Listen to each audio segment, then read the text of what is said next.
Montana Territory, 1873. The winter had been cruel that year, leaving the land scarred and barren as Yates Young rode across the frozen prairie. The mountains loomed in the distance like silent judges, watching as he pulled his coat tighter against the biting wind. At 25, Yates had already seen enough death to last several lifetimes, first in the war between the states, then as a ranch hand in a territory where nature and man competed to see which could be more merciless. "No point getting attached to anything out here," he muttered to his horse, a sturdy buckskin gelding named Chance. "Everything either dies or leaves." The late February sun cast long shadows as Yates approached the small cattle town of Silverton. His lean face, handsome despite its perpetual frown, remained impassive beneath his wide-brimmed hat. His clean-shaven jaw was clenched tight against memories he preferred to keep buried. Though young in years, his eyes carried the weathered look of a man who had learned the hard way that sentiment was a luxury the frontier did not allow. Silverton appeared on the horizon like a mirage, a collection of wooden buildings straddling the stagecoach route, with the promise of a warm meal and perhaps work. Yates had been drifting since leaving the Nelson Ranch 3 counties over, where the owner's daughter had made her intentions clear. Marriage, children, a life built together. He'd ridden out before dawn the next day. "Love is for fools with nothing to lose," he told Chance as they approached the town, "and everyone's got something to lose out here." The saloon was his first stop, not for the whiskey, though he'd have some of that too, but for information. Cattle operations would be hiring soon for the spring roundup, and Yates needed work. What he didn't need were complications or connections. As he tied Chance to the hitching post, a commotion erupted from the general store across the street. Raised voices spilled out onto the boardwalk, followed by a young woman backing away from an angry shopkeeper. "I don't care if you're new in town, miss. I won't be swindled by some circus freak." Yates might have continued on his way. Other people's troubles weren't his concern, but he froze when the woman stepped fully into view. She stood well over 6 feet tall, perhaps closer to 6.5, towering over the red-faced shopkeeper who continued his tirade. Her chestnut hair was pulled back in a practical braid that reached halfway down her back, and her simple blue calico dress couldn't disguise her unusual height. "I assure you, sir, I have no intention of swindling anyone," she replied, her voice surprisingly soft and measured for someone of her stature. "I simply wish to purchase supplies." "At these prices?" "Go back to wherever you came from." The shopkeeper threw a piece of paper at her feet. "We don't need your kind here." Something in Yates shifted, a flicker of recognition, perhaps, at the injustice of being judged for something beyond one's control. Before he could reconsider, he found himself crossing the street, boots crunching on the frozen mud. "Problem here?" he asked, stopping a respectful distance away. Up close, he could see the woman was young, perhaps 20 or 21, with clear blue eyes that held both dignity and hurt. The shopkeeper sneered. "None of your business, stranger, just dealing with someone trying to rob me blind." The tall woman's cheeks flushed with color. "I merely offered to trade these handmade gloves for supplies." She held up beautifully crafted leather gloves. "They're worth more than I'm asking." Yates studied her for a moment. There was no artifice in her expression, just genuine distress and determination. He reached into his pocket and pulled out $3 silver. "I'll take those gloves," he said, holding the money out to the shopkeeper, "and the lady's supplies. Yates Young," he added with a slight nod toward the woman, "just passing through." Her eyes widened slightly. "Hannah Alvarez," she replied, "and I don't need charity, Mr. Young." "It's not charity if I'm buying something I need." He held up his own worn gloves, deliberately displaying a hole in one thumb. "Been meaning to replace these." The shopkeeper snatched the money, muttering under his breath as he retreated inside to gather the supplies on Hannah's list. Yates and Hannah stood in awkward silence until the man returned, practically throwing a bundle of goods at her. "Thank you," she said to Yates once the shopkeeper had disappeared back inside. "Though I'm not sure why you helped." Yates shrugged, already regretting his impulsive intervention. "Don't much like bullies. Where are you headed with all that?" "I have a small claim about 3 miles north of town." My uncle left it to me when he passed last month. I'm trying to make a go of it. She straightened to her full height, which put her several inches taller than Yates' 6 feet. I can repay you once I sell some of my leather work in the next town over. Keep your money, he said, putting on the new gloves. They fit perfectly. These are worth it. Hannah studied him for a moment. At least let me offer you a meal. I was about to head back, and I make a decent rabbit stew. Every instinct told Yates to decline, to keep moving, to avoid entanglements. Yet something about the dignified way she handled herself, despite the town's clear hostility, made him pause. I should be on my way, he said, even as his stomach growled audibly. A hint of a smile touched her lips. Sounds like your stomach disagrees. It's just a meal, Mr. Young. Not a proposal. That unexpected flash of humor caught him off guard. Lead the way, Miss Alvarez. As they left town, Yates leading Chance and walking alongside Hannah's small wagon, he told himself it was just for the food. Just one meal, and he'd be on his way. The frontier was no place for connections, especially not with a woman who clearly had enough troubles without adding him to her list. Little did he know that this strange meeting on a cold February day would be the first step in thawing the winter that had taken residence in his heart years ago. Hannah's small claim turned out to be a modest cabin with a half-finished barn, nestled against a stand of pines with a creek running nearby. It wasn't much, but Yates could see the potential: good water, decent grazing land, and enough timber for repairs and firewood. My Uncle Jacob started building this place 2 years ago, Hannah explained as she climbed down from the wagon.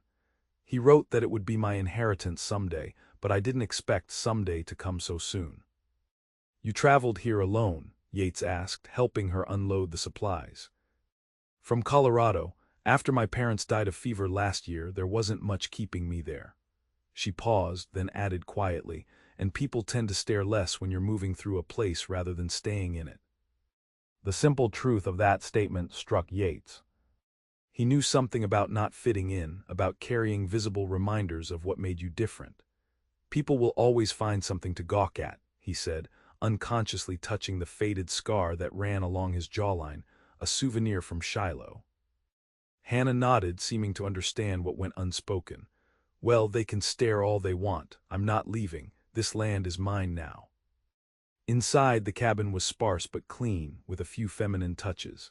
A patchwork quilt on the narrow bed, dried wildflowers in a mason jar, and meticulously organized shelves. A workbench near the window held leatherworking tools and pieces of a half-finished saddle. You do more than gloves, Yates observed, running his fingers over the intricate designs tooled into the leather. Hannah lit the stove and set water to boil. My father was a saddle maker. He taught me everything he knew. She pulled rabbit meat from a small icebox. People might stare at me, but they don't stare at my work, just at the price they can get it for. As she prepared the stew, Yates found himself studying her movements. Despite her height, she moved with grace in the small space. Her hands, large but elegant, worked deftly with the knife and ingredients. Where did you learn to cook? He asked, attempting conversation. Same place most women do, necessity. She glanced at him with that same hint of dry humor, though I had to learn to duck through doorways on my own. Yates found himself smiling, a rusty, unfamiliar sensation. Fair enough. The stew was indeed good, hearty with herbs and vegetables from Hannah's winter stores. They ate in companionable silence until Hannah asked, "What takes you through Silverton, Mr. Young?" Yates, he corrected, looking for work. Been drifting since the war ended. 8 years is a long time to drift. He shrugged, easier that way. Is it? She didn't press further, just studied him with those clear blue eyes that seemed to see more than he was comfortable revealing. After dinner, Yates insisted on chopping some firewood before leaving, payment for the meal, he said, though in truth he wasn't eager to ride out as the afternoon light waned. When he finished, Hannah was at her workbench, carefully tooling a design into leather. I should be going, he said, lingering at the door. She looked up, her face illuminated by the golden light of the oil lamp. There's a storm coming.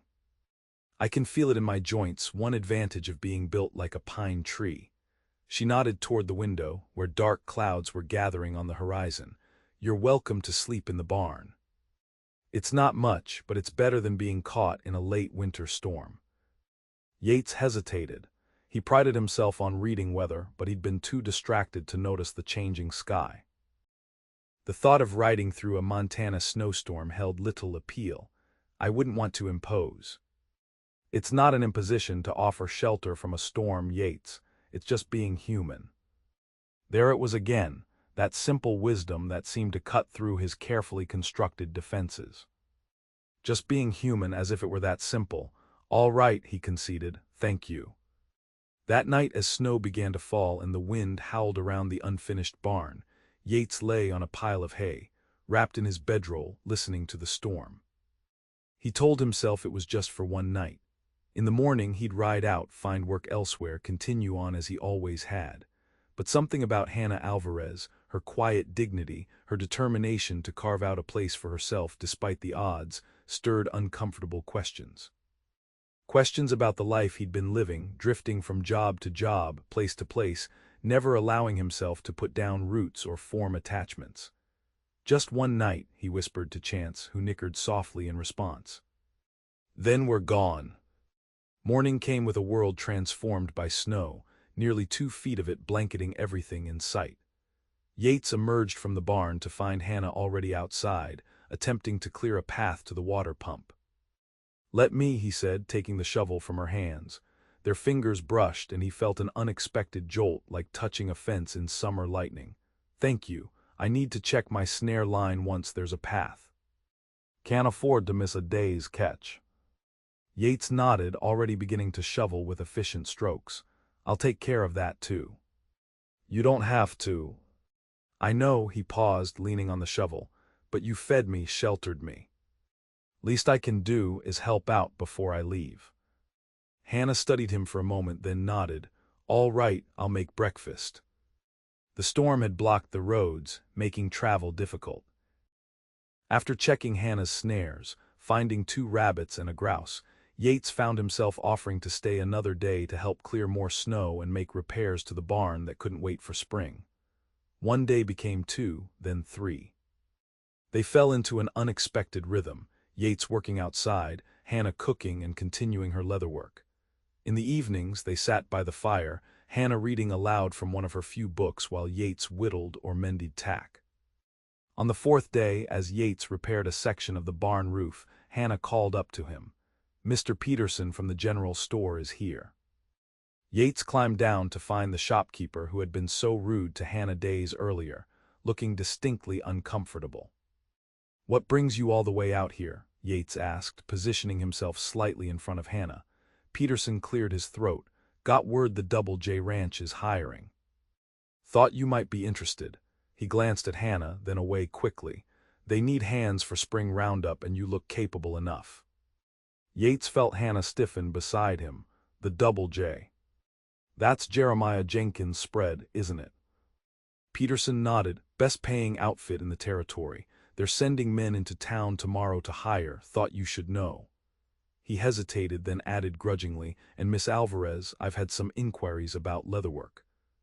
If you have anything to sell, might be some customers." After he left, Hannah's expression was troubled. "What is it?" Yates asked. "Jenkins has been trying to buy this land since before my uncle died. He wants to control the creek." She gestured to the water source that ran through her property. "I've received 3 letters since I arrived, each offering less than the one before." Yates frowned. "Why would Peterson tell me about work there?" "Perhaps he assumed you'd be moving on anyway." Hannah met his eyes directly. "Will you take the job at Double J?" It was a fair question. The snow had melted enough for travel, and Yates had already stayed longer than he'd intended. The sensible thing would be to ride into town, secure work for the coming season, continue his life as it had been. But the thought of working for a man pressuring Hannah to sell left a bitter taste in his mouth. "I need work," he said finally, "but I don't much like the sound of this Jenkins." "I could use help," Hannah said quietly. "This place is too much for one person. I can't pay much, but—" "You'd hire me?" Yates couldn't hide his surprise. You're good with your hands, you work hard, and you don't stare, she smiled slightly. That's rare enough in my experience. Yates looked around at the half-finished barn, the small cabin, the acres of land waiting for spring. It was barely a start, nowhere near a proper ranch. The sensible choice would be to decline, to take the job at Double J with its steady pay and established operation. I'll stay, he heard himself say, at least through spring. The smile that illuminated Hannah's face made something shift in Yates' chest, something that had been frozen for a very long time. Spring came to Montana in fits and starts, warm days followed by bitter cold, then rain that turned everything to mud, then sunshine that coaxed green shoots from the earth. Through it all, Yates and Hannah worked side by side, establishing routines and boundaries, learning each other's rhythms. Hannah proved to be as capable as she was tall, strong enough to help with the heaviest work, skilled with animals, and possessed of a quiet determination that matched Yates' own. Her leatherwork sold well in neighboring towns, providing money for supplies they couldn't produce themselves. Yates found unexpected satisfaction in the work, in finishing the barn, planting a garden, repairing fences, and acquiring a small herd of cattle through trade and careful purchasing. There was purpose here, a building toward something rather than just surviving until the next job, but it was more than that. In the evenings, when they sat by the fire, conversations that had once been awkward and halting flowed more freely. Hannah spoke of her childhood in Colorado, of parents who had fiercely protected her from those who saw her only as a curiosity, of learning to stand tall in a world that constantly told her to make herself smaller. In turn, Yates found himself speaking of things he rarely mentioned: his family in Kentucky, lost to typhoid before the war, his time as a Union soldier despite his Southern roots. The years of drifting afterward, too haunted by what he'd seen to settle anywhere for long. "Why did you help me that day in town?" Hannah asked one evening in late April as they sat on the porch watching the sun set. "You didn't know me." Yates considered the question. "Reminded me of something my mother used to say, that how you treat people who can't do anything for you shows who you really are." He paused. "And maybe I know something about being judged for things you can't change." Hannah's hand found his in the gathering darkness, a touch so gentle it nearly undid him. "I'm glad you stayed, Yates." He couldn't bring himself to respond, but he didn't pull his hand away, and they sat in silence as stars appeared one by one in the Montana sky. The next morning, Yates rode into town for supplies, his mind still unsettled by the previous evening's moment of connection. Hannah's touch had awakened feelings he'd long thought dead, or at least safely buried. It left him vulnerable in ways he wasn't prepared for. At the general store, Peterson was noticeably more cordial than before, even asking after Miss Alvarez with something approaching respect. Word had spread about the quality of her leatherwork, bringing customers from neighboring towns.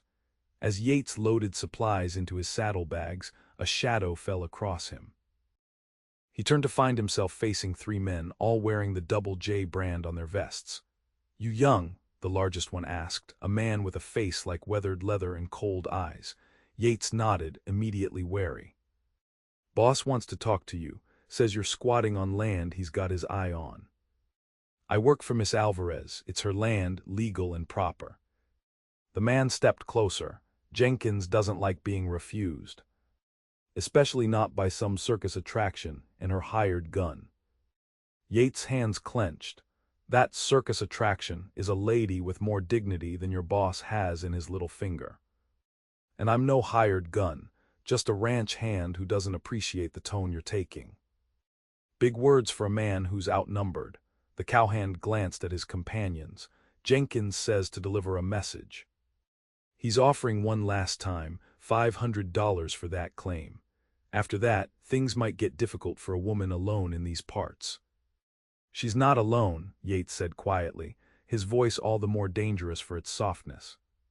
"She will be if something happens to you." The man smiled unpleasantly. "Accidents happen all the time on the frontier." Yates stepped forward, rage boiling up from some long-suppressed place. "You threaten her again, and you'll be the accident." A tense moment passed before the man stepped back. "Jenkins won't take no for an answer," Tell your giant lady friend that." The three men walked away, leaving Yates shaking with anger. He finished his business quickly and rode hard back to the ranch, worry gnawing at him. The threats weren't idle. Men like Jenkins had ways of making problems disappear in territories where law was still more suggestion than fact. When he crested the final hill and saw smoke rising from the cabin chimney, relief washed over him. But it was followed immediately by a realization that struck him like a physical blow. The thought of Hannah coming to harm filled him with a terror he hadn't felt since the war. She was more than his employer, more than a friend. Somewhere in the weeks of working beside her, of sharing meals and conversations, of watching her stand tall despite the stares and whispers, Yates Young had done the one thing he'd sworn never to do again. He'd started to care. Hannah was in the garden when he returned, her tall frame bent over young plants. She straightened as he dismounted, a smile lighting her face that faded quickly when she saw his expression. "What happened?" He told her everything, the encounter with Jenkins' men, their threats, the final offer for her land. $500, she said when he finished. "That's less than half what it's worth, even without improvements." Her chin lifted in defiance. "This is my home, Yates. I won't be bullied off it." "These men aren't just bullies, Hannah. They're dangerous. So we'll be careful. The spring roundup is coming. Jenkins will be too busy to cause trouble for a few weeks at least." She placed a hand on his arm. "I won't run, not again." The determination in her eyes left no room for argument. And despite his fears, Yates felt a surge of admiration for this woman who refused to be diminished by those who saw only her height, not her heart. "Then we prepare," he said, "and we watch our backs." The weeks that followed were tense but productive. They completed the barn, expanded the garden, and prepared for the coming summer. Yates insisted on teaching Hannah to shoot. She was already a decent shot with a rifle, but he showed her how to handle his Colt revolver as well. "Just in case," he said, watching her hit the target he'd set up. "If I'm not here, you need to be able to protect yourself." Hannah lowered the gun, turning to face him. "Are you planning on not being here, Yates?" The question hung between them, loaded with more meaning than just his immediate plans. "No," he said finally, "not unless you want me to go." "I don't." Her directness, as always, caught him off guard. "But sometimes I think you're looking for reasons to leave." Yates couldn't deny it. Part of him was still searching for an escape, a way to retreat before he cared too much, before the inevitable loss that seemed to follow him like a shadow. "I'm not good at staying," he admitted. "Everyone I've ever—" He couldn't finish the sentence. Hannah stepped closer, her height allowing her to meet his eyes directly. "Everyone you've ever loved has left or died." "Is that it?" The word "loved" made him flinch, but he nodded. "That's life on the frontier, Yates, for everyone. We all lose people." Her voice softened. "But that doesn't mean we stop letting them in." Before he could respond, the sound of approaching horses broke the moment. Yates reached for his gun, moving instinctively to place himself between Hannah and whoever was coming. But it wasn't Jenkins or his men. It was the sheriff from Silverton, accompanied by 2 deputies. "Miss Alvarez," the sheriff said, touching his hat. "Mr. Young, sorry to disturb you." "What brings you out this way, Sheriff?" Yates asked, not entirely relaxing his guard. "Got reports of cattle rustling in the area." "Thought you should know, being as you're isolated out here." He glanced around the property. "Place is looking good. You've done a lot with it." "Thank you," Hannah said. "We've been working hard." The sheriff nodded. "Well, just keep an eye out." "Rustlers hit the Wilkins place 2 nights ago, took nearly 20 head. He hesitated, then added, "Some folks are saying it's Jenkins trying to squeeze out smaller ranchers, but I can't prove anything." After the sheriff left, Yates and Hannah exchanged a look of concern. "You think it's connected to the threats?" Hannah asked. "I think nothing happens around here without Jenkins knowing about it." Yates scanned the horizon, a habit from his army days. "We'll take turns keeping watch at night." That night, as Yates sat on the porch with his rifle across his knees, watching the moon rise over the mountains, he found himself reflecting on Hannah's words. Everyone loses people, but that doesn't mean we stop letting them in. For 8 years he'd been running from memories, from connections, from the possibility of caring for someone who might leave or be taken from him. The war had taught him that life was fragile, that men could be there one moment and gone the next. Better not to form attachments at all. But Hannah Alvarez had slipped past his defenses with her quiet strength, her dignity in the face of cruelty, her refusal to be less than who she was. She faced a world that constantly tried to make her feel freakish or wrong, yet she stood tall, literally and figuratively. And now she was in danger, partly because of her connection to him. If he truly cared for her, wouldn't the right thing be to leave, to draw Jenkins' attention away from her and her land? The thought of leaving made his chest ache in a way that surprised him with its intensity. He was still wrestling with these thoughts when Hannah appeared in the doorway, a shawl wrapped around her shoulders against the night chill. "You should be sleeping," he said. "I'll wake you for your watch." She sat beside him on the porch step, her height making them nearly eye to eye even seated. "I couldn't sleep." They sat in silence for a while, listening to the night sounds, the hoot of an owl, the distant howl of a coyote, the soft nickering of horses in the barn. "Yates," Hannah said finally, "if you want to leave, I won't hold you to any obligation. You've already done more than I could have asked." The moonlight silvered her profile, highlighting the clean line of her jaw, the graceful curve of her neck. She was beautiful, Yates realized, not despite her unusual height, but somehow because of it. She carried herself with a grace that came from accepting who she was, even when the world didn't. "I don't want to leave," he said, the words feeling like both a confession and a surrender. "But I'm afraid of what might happen if I stay." Hannah turned to face him fully. "Afraid of Jenkins." Afraid of caring too much. The admission cost him, but he couldn't hold it back any longer. "Everyone I've ever cared about is gone, Hannah, my family, my friends from the war. All gone. So you decided not to care at all." "It seemed safer." Hannah was quiet for a long moment. Then she reached out and took his hand, her long fingers entwining with his. "Does it feel safer now?" "This not caring." The truth was, it didn't. The walls he'd built around his heart had been crumbling for weeks, and now, with her hand in his, they were collapsing entirely. "No," he whispered. She leaned forward then, closing the distance between them. The kiss was gentle at first, tentative, a question more than a demand. Then Yates' free hand came up to cup her cheek, and the kiss deepened into something that felt like coming home after years of wandering. When they finally broke apart, breathless, Hannah rested her forehead against his. "I've been waiting weeks for you to do that." Yates laughed softly, the sound rusty from disuse. "I was afraid you'd have to bend down too far." Her laughter joined his, and for a moment the dangers surrounding them, Jenkins, rustlers, the harsh realities of frontier life, seemed distant and manageable. "We should get some rest," Hannah said eventually. "Tomorrow we'll come early." Yates nodded, but neither moved to separate. They sat hand in hand, watching the stars, until Hannah's head eventually came to rest on his shoulder and her breathing deepened in sleep. Carefully trying not to wake her, Yates lifted her in his arms, no small feat given her height, but she was slender despite her stature. He carried her inside and laid her on her bed, covering her with the patchwork quilt. She stirred but didn't wake, murmuring something unintelligible. Yates returned to his post on the porch, his heart lighter than it had been in years, despite the dangers they faced. For the first time since the war, he allowed himself to imagine a future, not just surviving from day to day, but building something lasting. With Hannah, the thought should have terrified him. Instead, it filled him with a fierce determination to protect what they were creating together. The sound came just before dawn, the low, distressed lowing of cattle in distress. Yates was on his feet instantly, rifle in hand, moving toward the small pasture where their modest herd grazed.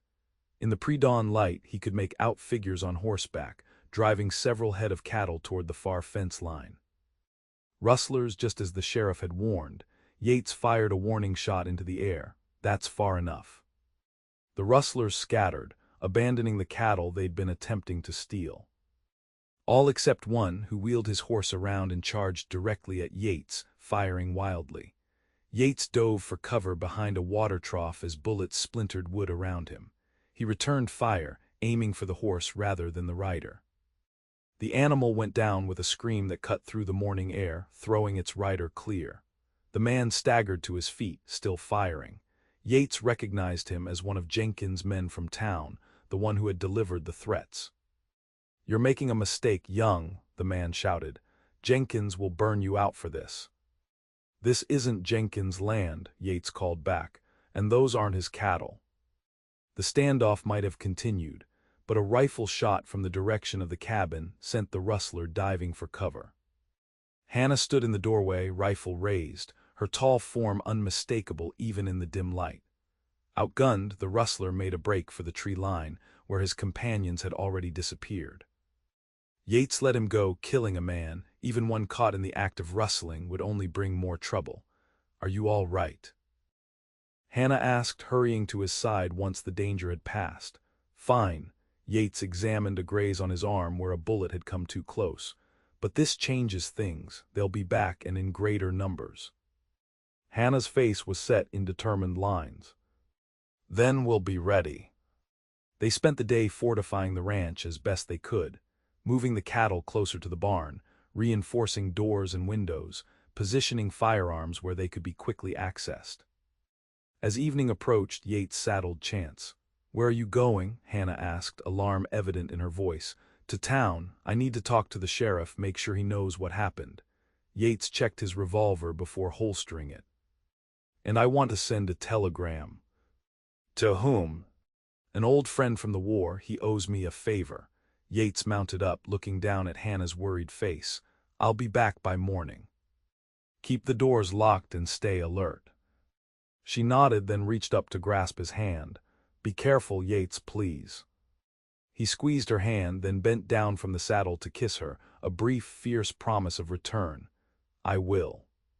"You too." The ride to town took less time than usual, with Yates pushing Chance harder than he normally would. Silverton was quiet when he arrived, the saloon the only building showing much activity. The sheriff's office was dark, but Yates found the man himself at the saloon, nursing a whiskey. "Sheriff," he greeted, sliding onto the stool beside him. "We had visitors this morning." "The rustling kind." The sheriff straightened, instantly more alert. "Jenkins' men." "One of them at least, the same one who threatened Miss Alvarez in town." The sheriff cursed under his breath. "I can't prove it's Jenkins behind the rustling, Young. He's too smart to leave evidence." "I'm not asking you to arrest him, just to be aware that there's likely to be trouble." Yates ordered a whiskey but didn't drink it. "And I need to send a telegram."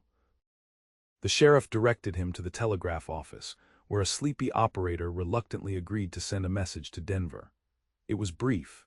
"Need help stop JNKINS causing trouble, stop ALVAREZ ranch SILVRTON Montana, stop Young."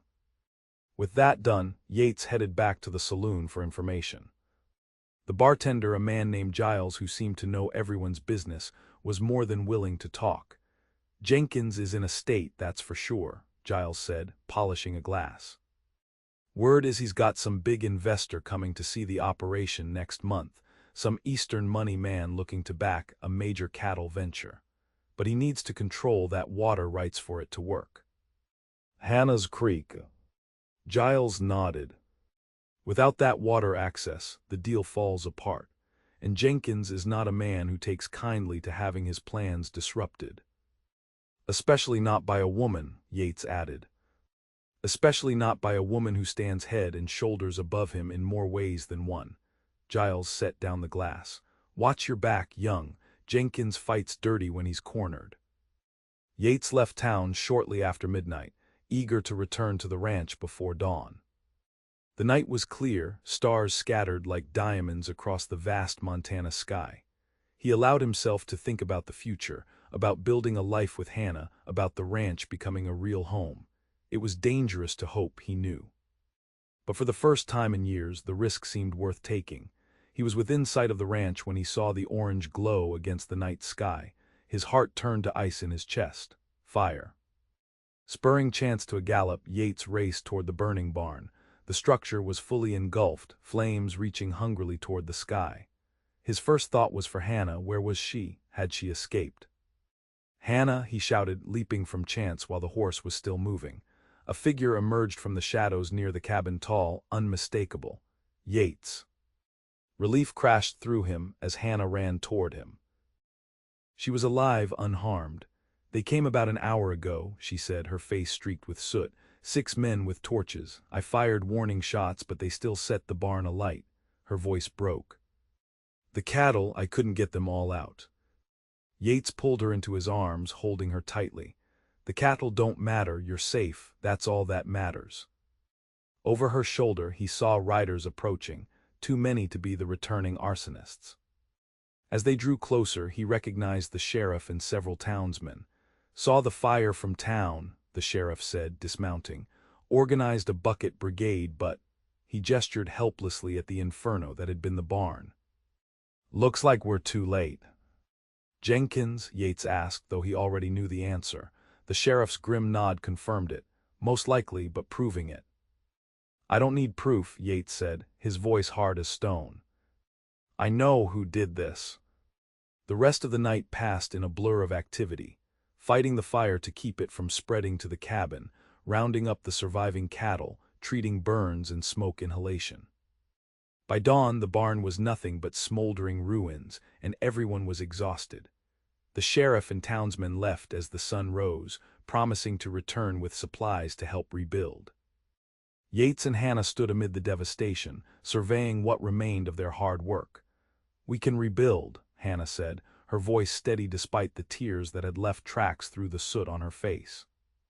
"It's still our land." Yates looked at her, this remarkable woman who refused to be broken by cruelty or violence, who stood tall not just in stature but in spirit. In that moment, he knew with absolute certainty that he loved her. "Hannah," he began, taking her hands in his. The sound of approaching horses interrupted whatever he had been about to say. They both tensed, reaching for weapons, but relaxed when they saw it was a single rider, a tall man on a bay horse, wearing an army-style coat despite the warming spring weather. "Yates Young," the rider called as he approached. "Still finding trouble, I see." Yates broke into a rare smile. "Hank, you made good time." The man dismounted, revealing himself to be nearly as tall as Hannah, a broad-shouldered, dark-haired man with a cavalry mustache and intelligent eyes. "Your telegram sounded urgent." He extended a hand to Hannah. "Henry Wilson, ma'am, former captain, Union Army, current U.S. Marshal for the Colorado Territory." Hannah's eyebrows rose. "Marshal? You called in a federal marshal, Yates." "I called in a friend," Yates corrected. "The badge is just a bonus." Hank surveyed the smoking ruins of the barn. "Looks like I arrived just in time for the aftermath." "What happened here?" Over coffee in the cabin, Yates and Hannah explained everything. Jenkins' attempts to force Hannah off her land, the threats, the rustling, and now the fire. "So this Jenkins wants the water rights for some big Eastern investment," Hank summarized. "And he's not above using force to get them." "That's about the size of it," Yates confirmed. Hank stroked his mustache thoughtfully.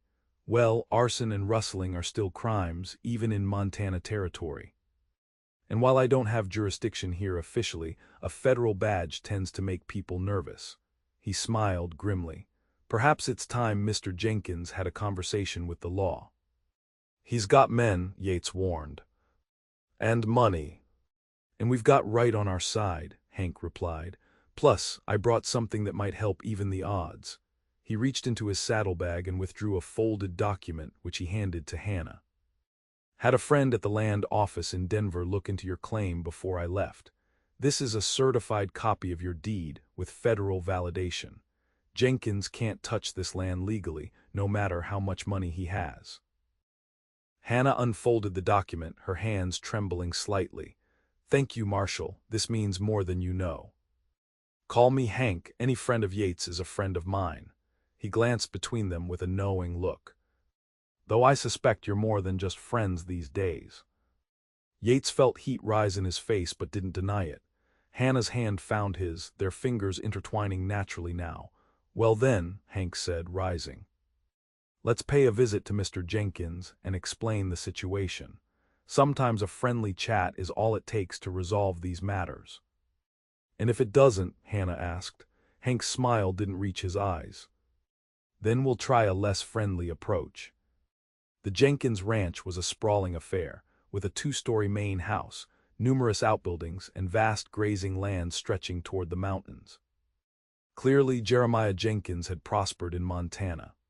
As Yates, Hannah, and Hank approached the main house, ranch hands paused in their work to stare, particularly at Hannah, whose height made her conspicuous even on horseback. A man emerged onto the porch, medium height, expensively dressed, with the hard eyes of someone who valued money above all else. Jeremiah Jenkins, this is private property, he called. State your business. Hank urged his horse forward. Mr. Jenkins, Henry Wilson, U.S. Marshal, he touched the badge on his vest. I'd like a word about some disturbing reports of rustling and arson in the area. Jenkins' expression didn't change, but Yates noticed his hands tighten on the porch railing. I don't know anything about that. That's interesting, Hank said conversationally, because I have witnesses who say your men were involved in both. Hearsay, no proof. Perhaps, but I also have this. Hank produced the land deed. Federal certification of Miss Alvarez's claim to her property, including all water rights. Any attempt to seize or damage that property would be a federal offense. Jenkins' face darkened. You're overstepping your authority, Marshal. This is a territorial matter. Normally, yes, but Miss Alvarez's uncle was a veteran of the Union Army, which makes his land grant a federal matter. This was a bluff. Hank had no way of knowing if Hannah's uncle had been a soldier, but it was delivered with such confidence that Jenkins hesitated. What do you want? Jenkins finally asked. 3 things, Hank said. First, you'll compensate Miss Alvarez for the damage to her property. $1,000 should cover the barn and lost livestock. That's robbery.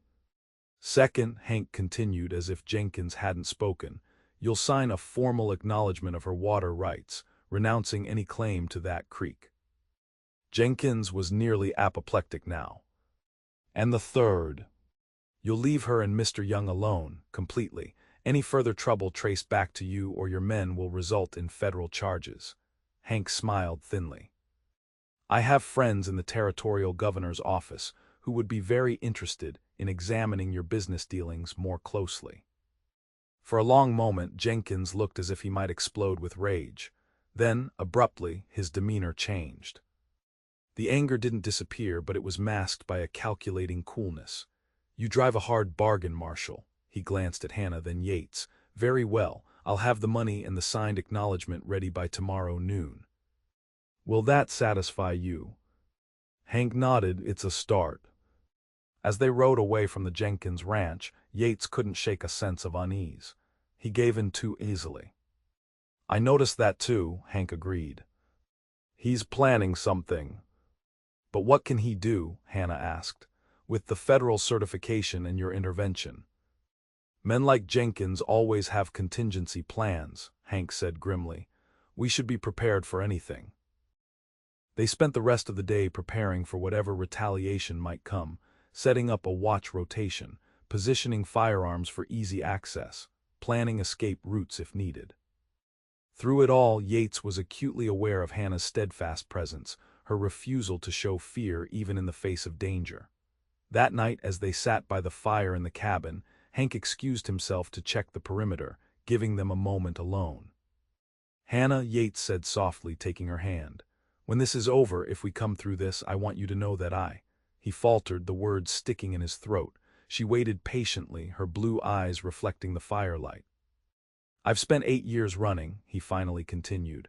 From memories, from connections, from the possibility of loss. He took a deep breath. But you've shown me that there are things worth the risk, worth staying for. Hannah's eyes filled with tears. Are you saying what I think you're saying, Yates Young? I'm saying I love you, Hannah Alvarez, and if you'll have me, I want to build a life here, with you. She leaned forward, kissing him with a tenderness that made his heart ache. I've loved you since you faced down that shopkeeper for me, she whispered against his lips, "since you looked at me and saw a woman, not a curiosity." The door opened and Hank stepped inside, stomping snow from his boots. He took one look at them and grinned. "Should I go back out for another patrol?" Yates laughed, not releasing Hannah's hand. "No need, we were just discussing the future." "Ah, the future." Hank hung his coat by the door. "Sounds promising, assuming we survive Jenkins' next move." As if summoned by the mention of his name, the sound of approaching horses broke the peaceful moment. Many horses. "That'll be him now," Hank said, reaching for his gun belt. "Right on schedule." Yates moved to the window, peering out into the darkness. Torches illuminated at least a dozen riders approaching the cabin. At their head rode Jenkins himself. "So much for the agreement," Hannah said, grabbing her rifle. "Stay inside," Yates told her, though he knew it was a futile request. She was already checking the rifle's load, her face set in determined lines. "Not a chance. This is my home, our home." Hank clapped Yates on the shoulder. "She's a keeper, my friend." The three of them stepped onto the porch, weapons ready but not yet raised. Jenkins halted his men a respectful distance away. "Marshal Wilson," he called, "I've brought the compensation we discussed." He held up a leather pouch that presumably contained money. "At midnight." With a dozen armed men, Hank's voice was heavy with skepticism. "You'll forgive me if I'm not convinced of your peaceful intentions." Jenkins smiled thinly. "Insurance only. These are dangerous times." He dismounted, approaching alone with the pouch. When he was a few yards from the porch, he stopped, eyes fixed on Hannah. "Miss Alvarez, I've underestimated you, it seems." His gaze shifted to Yates. "And you as well, Young. I didn't realize you had such influential friends." He tossed the pouch onto the ground between them. $1,000 as agreed, and this. He produced a document from his coat, the promised acknowledgement of Hannah's water rights. "All signed and witnessed," Jenkins said. "You win this round." Hank stepped forward to retrieve the items, checking them carefully before nodding. "Everything appears to be in order." "Then our business is concluded." Jenkins turned to go, then paused. "Oh, one more thing. My investor arrives next week to inspect the operation. I'd appreciate it if there were no incidents during his visit." "That depends entirely on you," Hank replied evenly. Jenkins nodded once, then returned to his men. They watched as the group rode away, their torches receding into the darkness. "I still don't trust him," Yates said when they were gone. "Nor should you," Hank agreed. "But I think he's realized that the cost of forcing you off this land has become too high, financially and legally." Hannah looked down at the documents in Hank's hands. "So it's really over." "For now," Hank said. "Jenkins is a businessman at heart. If his investor is as important as he suggests, he won't risk a confrontation that might scare Eastern money away." He handed the pouch and document to Hannah. "This should be enough to rebuild the barn and replace the lost cattle, with some left over." In the days that followed, Hank stayed to help with the rebuilding. News of Jenkins' capitulation spread quickly through Silverton, and to Yates' surprise, many townspeople came to offer assistance. Even Peterson from the general store appeared with a wagon of supplies, muttering something about making amends. With many hands, the work progressed rapidly. By the end of the week, the new barn was taking shape, and several of the lost cattle had been replaced with calves purchased from neighboring ranches. On Hank's last night with them, as they sat around a campfire outside the nearly completed barn, Hannah raised her coffee cup in a toast. "To friends," she said, "old and new." Hank raised his cup as well. "And to home," he added, with a meaningful look at Yates. "May you both find the peace in it that you deserve." After Hank departed for Denver the next morning, promising to visit again when he was in the territory, Yates and Hannah found themselves alone for the first time in days. "What now?" Hannah asked as they stood watching Hank's figure disappear over the horizon. Yates took her hand, drawing her attention to the land around them. The cabin, the new barn, the creek running clear and cool, the mountains in the distance. All of it made more beautiful by the woman beside him. "Now we build," he said simply. "A ranch, a life, everything we've talked about." Hannah's smile was like sunrise breaking over the mountains. Together. In answer, Yates drew her close, no longer intimidated by her height, but rather marveling at how perfectly they fit together despite it. Together, he promised. For as long as you'll have me. That might be a very long time, Yates Young. I'm counting on it, Hannah Alvarez. As summer turned to fall and fall to winter, the Alvarez Ranch, now locally known as the Tall Pine Ranch, a name that made Hannah laugh with its double meaning, prospered. The barn was completed, the herd grew, and Hannah's leatherwork gained a reputation that brought customers from as far as Helena.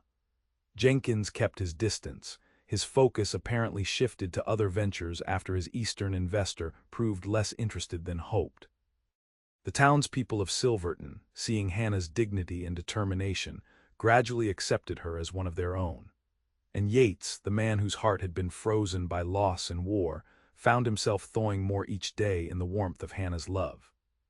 The nightmares that had plagued him for years came less frequently, and when they did, he woke to find Hannah's arms around him, her strength anchoring him in the present.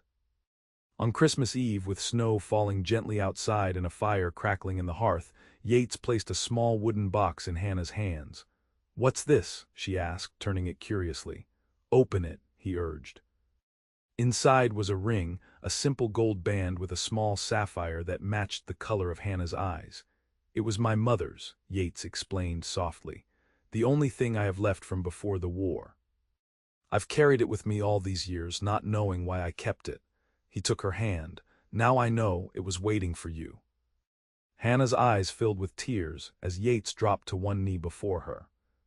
"Hannah Alvarez, I came to Montana searching for work, but I found a home instead, with you," his voice roughened with emotion. "Will you marry me?" Hannah pulled him to his feet, unwilling to have him kneeling before her. "Yes," she whispered. 1,000 times yes.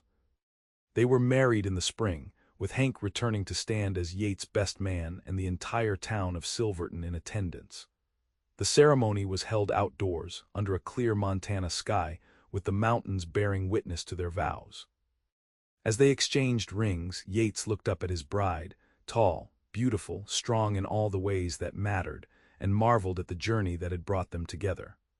From a cold-hearted drifter to a man capable of love, from a woman who stood out for her height to one who stood tall in courage and grace. "I love you," he told her as they shared their first kiss as husband and wife. "Every inch of you." Hannah laughed against his lips, joy radiating from her like sunlight. "And I love you, Yates Young, for thawing my own heart as much as yours." For in truth they had saved each other, from loneliness, from the harsh realities of frontier life, from the belief that they were somehow too different to be loved. Together they had built not just a ranch, but a home, a place where they both could stand tall in the love they had found against all odds in the wild Montana territory. And as they rode away from the ceremony, toward the ranch and the future they would build together, Yates knew with absolute certainty that his days of drifting were over. He had found his true north, his anchor, his home, in the arms of a woman whose height was matched only by the greatness of her heart.